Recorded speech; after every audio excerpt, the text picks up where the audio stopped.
السلام علیکم ورحمۃ اللہ وبرکاتہ۔ امید کرتی ہوں آپ سب خیریت سے ہوں گے۔ سب سے پہلے چینل کو سبسکرائب کر تاکہ آنے والی ویڈیو آپ کے پاس ریمائنڈر ہو کہ ہم نے آج بھی قرآن پاک سننا ہے، سمجھنا ہے اور اس کی تفسیر کو دیکھنا ہے۔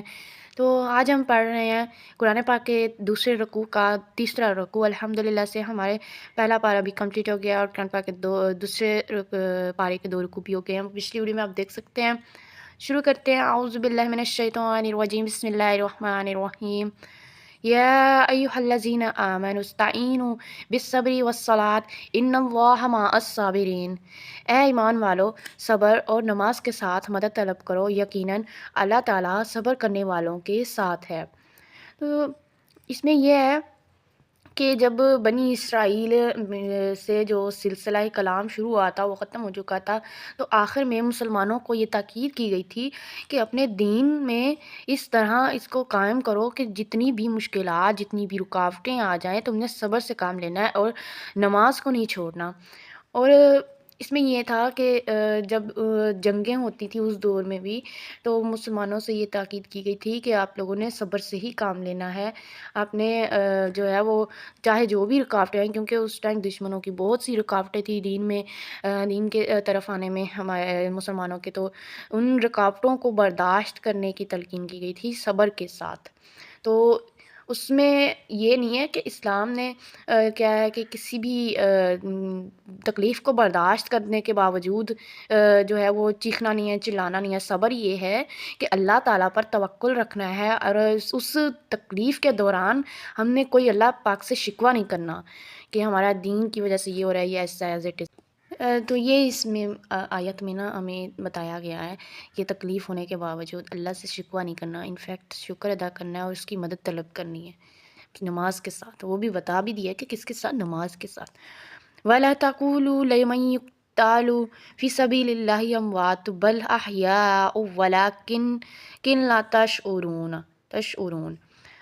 اور جو اللہ تعالیٰ کی راہ میں مارے جائیں تم انہیں مردہ نہ کہو، بلکہ وہ زندہ ہے لیکن تم شعور نہیں رکھتے۔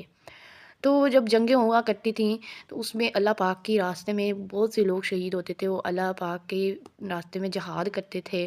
تو جب وہ مارے جاتے تھے ان کے لیے ان کے لیے کہا گیا ہے کہ ان کو مردہ نہیں کہنا، وہ زندہ ہے۔ شہید کو مردہ نہیں کہنا، وہ زندہ ہے، وہ اللہ تعالیٰ کے راستے میں ہے۔ تم اس بات کو سمجھو، ورنہ تم شعور نہیں رکھتے اگر تم یہ کہتے ہو تو۔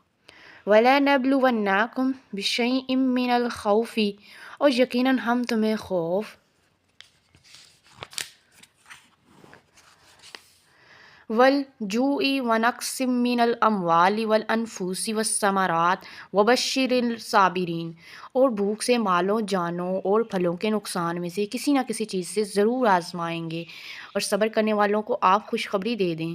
تو اس میں اللہ پاک نے فرمایا ہے کہ میں نے اپنے بندوں کو کس کس چیز سے آزمانا ہے، اور یہ وہ آیت ہے جو آج کل ہمیں سمجھنے کی ضرورت ہے۔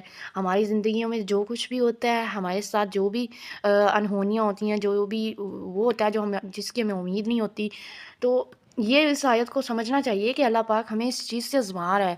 آخر بھوک سے جو بھوکا ہے، مالوں، جانوں اور پھلوں، جانوں سے مراد جیسے کہ جنگوں میں عزیز مارے جاتے تھے، شہید ہو جاتے تھے ان کے، تو اس میں اللہ پاک نے پھر ان کے لیے یہ آیات کی ہیں کہ میں آزما رہا ہوں، اور پیچھے بتایا ہے کہ صبر اور نماز کے ساتھ مدد طلب کرو، مینس کہ اگر کوئی ایسا ہو جائے، صبر مراد یہ نہیں ہے کہ ہم نے صدمے میں یا صدمہ اختیار نہیں کرنا یا رونا نہیں ہے۔ رونا جو ہے وہ انسان کا فطری عمل ہے، اور جو صدمہ ہے اس میں چلانا جیسے ہوتا ہے، تو اس میں دین نے کوئی پابندی نہیں کی کہ ہمیں صدمے میں نہیں رہ سکتے۔ ہاں، صدمے کے دوران یا رونے کے دوران اللہ پاک سے شکوہ نہیں کرنا، کیونکہ جیسے مثال یہ ہے کہ جیسے ایک ڈاکٹر آپریشن کرتا ہے تو وہ اس سے بھی ہمیں تکلیف ہوتی ہے، لیکن ہم چلاتے نہیں ہیں۔ اگر باساختہ چلا بھی لیں بے ساختہ، تو ہمیں اس بات کا یقین ہوتا ہے کہ وہ ہماری بہتری اور ہمدردی کی خاطر ہی کر رہا ہے، تو یہ یقین ہمیں اس پر ہوتا ہے۔ اسی طرح کا پختہ یقین ہمیں اللہ پاک کی ذات سے ہونا چاہیے کہ ہمارے ساتھ جو کچھ بھی ہو رہا ہے وہ اس میں اللہ پاک کی کوئی نہ کوئی مصلحت ہوگی، ہمارے لیے کوئی بہتری ہوگی، تو اس کے لیے ہمیں کوئی شکوہ شکایت نہیں کرنی۔ الذین اذا اصابتہم مصیبۃ قالوا ان للہ و انا الیہ راجعون، وہ لوگ کہ جب کوئی مصیبت ان پر آتی ہے تو وہ کہتے ہیں بے شک ہم اللہ تعالیٰ کے لیے ہیں اور بے شک ہم اسی کی جانب لوٹنے والے ہیں۔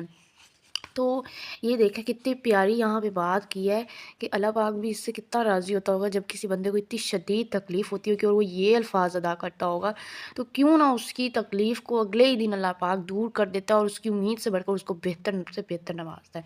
تو ان آیات کو ہمیں سمجھنے کی بہت زیادہ ضرورت ہے۔ ان آیات سے ہماری زندگیاں چینج ہو جائیں گی، ہمارے جو زندگی میں خلا ہے وہ خلا کمپلیٹ ہو جائیں گے۔ تو ہم جلدی سے چینل کو سبسکرائب کر لیں تاکہ اسی طریقے سے ہم اپنا قرآن مجید جو ہے وہ کمپلیٹ کریں، اور آگے رمضان المبارک بھی آ رہا ہے تو انشاءاللہ اس دوران ہم زیادہ سے زیادہ پڑھا کریں گے، اور اگر آپ کی سپورٹ ہوئی تو آپ کے لیے ہی یہ ویڈیو بنتی ہے، میں ادروائز میں تو پڑھتی ہوں، آپ بھی پڑھتے ہوں گے، لیکن یہ ہے کہ آپ کی سپورٹ سے ان لوگوں تک بھی یہ پہنچ جائے گا جو بزرگ ہیں، جن کو نظر نہیں آتا، تو وہ اس طرح سے ویڈیو سے دیکھ کر قرآن پاک پڑھ لیں گے، سیکھ لیں گے۔ اور اس طرح ہے کہ میں یہاں پہ لائیو میں بھی ایک ہے اولڈ ایج نا، ان کو پڑھاتی ہوں۔ تو یہ ہے کہ جو باقی ہیں ان کو نظر نہیں آتا تو وہ اس طرح سے ویڈیو سے لفظ بلفظ اور ترجمہ اور تفسیر سیکھ سکتے ہیں۔ جزاک اللہ خیر، اللہ حافظ۔